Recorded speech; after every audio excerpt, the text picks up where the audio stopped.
Hey, welcome back. Thanks for tuning in. It is stupendous to see you again this week. Well, welcome to week number 3 of the government shutdown. Yes, it's very sad. It is. This week alone, I've talked to at least 3 people who are currently on furlough. And I can tell you it's very challenging. It actually reminds me a lot of during the pandemic when it was a week, 2 weeks, we were going to be off and everything was going to get back to normal. It's sad. Well, I think at the beginning of the third week, it starts to really settle in. How long is this really going to go on? Paychecks being missed, just uncertainty. Yep, for sure. And it does cause a lot of stress, and it is definitely a challenging time.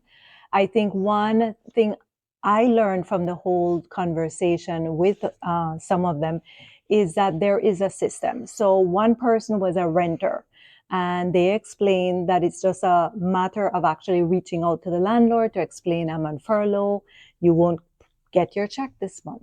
The landlord then contacts the bank and said, my tenant is on furlough, you will not get payment this month. So at least it seems that there are some types of systems in place to manage it, that they're not going to be building up penalties and interest during this time, which is some kind of good news, I believe. But at the same time, it is still very serious what everyone is going through. Still, the real estate market seems to be business as usual. Yeah, the forecasts are getting actually more optimistic with regard to what's happening in our marketplace. And on a positive note, interest rates have kind of not done this up and down like they were doing, I don't know, just 2 or 3 weeks ago. We're kind of settling back down in the lower sixes, if you will. In fact, our in-house loan officer stated today at the sales meeting that he actually made 2 quotes just this last weekend, almost in the mid fives, like the 5.6, 5.7. So certainly, investigate, compare rates, but that 6%, just a smidge over 6% national average seems to still be holding. And there was kind of an interesting, question that was posed, why are interest rates, with all the predictions of the Federal Reserve lowering that federal funds rate, why are not mortgage interest rates coming down? And it was an interesting article that I read today from our National Association of Realtors chief economist, Lawrence Yoon. And he compared it to the thought with regard to the 2025 national deficit was $1.78 trillion, that's a T, trillion dollars.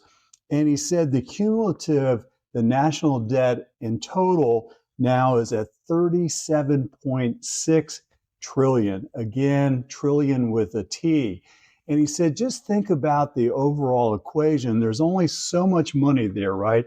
So the federal government is in competition with our average home buyer for money. So therefore, his prediction was that it is extremely doubtful that you'll ever see, at least in the very near future, interest rates coming down into the 4% or even potentially in the lower 5%. So I thought that was an interesting type of a concept to be able to use to understand why when the federal funds rate comes down, we don't immediately see it. Because I think a lot of the mortgage lenders are trying to build in optimism already to keep it, there in the low sixes or even in the mid fives. Yes, for sure. And that's what we've been talking about all this time with the Federal Reserve, that they are looking not just at they're not just looking at the consumer price index, but they have to look at job figures, which apparently is not doing very well right now. And they're using, sometimes it will actually get some kind of stimulation in the market to get people to spend more, which is what the government wants. But at the same time, you're right, they're dealing with this extreme amount of debt, and how are they going to continue running things the way they are? Yet to be seen what will happen, right? Yeah, a lot more to come. And of course, we've got 2 reports coming out. These will be next week. The CPI report will be released on the 24th of October. That would actually be at the end of this week. I take that back. That's on Friday. And then also the federal funds rate, that discussion will occur next week on the 29th. So there's a lot that's going to be happening, and we'll report that to you as we know it. Yeah, I think for sure our message to you is stay diligent, stay engaged, stay informed. If you are a home shopper thinking of purchasing a home, or you're thinking of selling a home, definitely stay engaged.